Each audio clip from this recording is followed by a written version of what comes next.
E o assunto de hoje é filtros esportivos.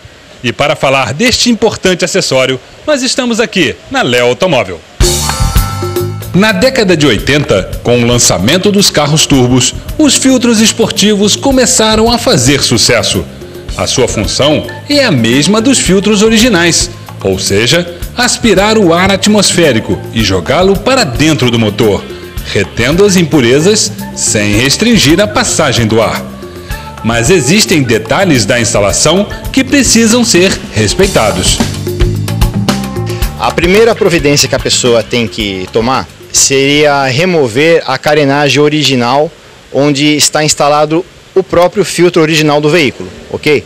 A partir daí, cada motor é que vai determinar o processo de instalação do filtro esportivo, que pode ser uma simples adaptação junto à caixa preta original do veículo ou através da instalação de uma tubulação onde a pessoa deverá levar o filtro esportivo numa área mais próxima à captação do ar frontal do veículo.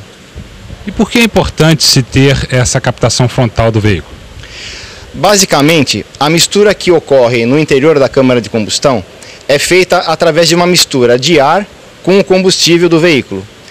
A partir do momento em que você propiciar uma entrada maior de ar frio, essa mistura vai estar mais enriquecida ao invés de quando ela é feita pelo sistema tradicional.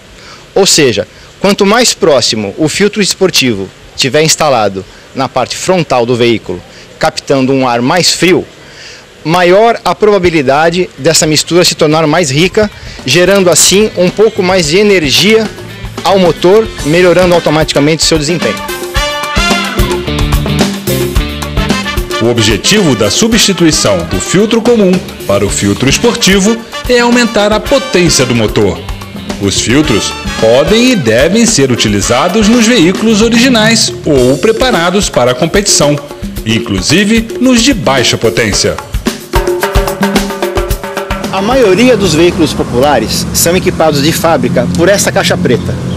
No caso da adaptação para o filtro esportivo, a instalação é bem mais simples. Basta você remover a caixa preta e em seu lugar, a partir da entrada do fluxo do ar, você instalar o filtro esportivo. Agora que você já sabe tudo sobre filtros esportivos, não perca tempo e passe na Léo Automóvel para instalar o seu.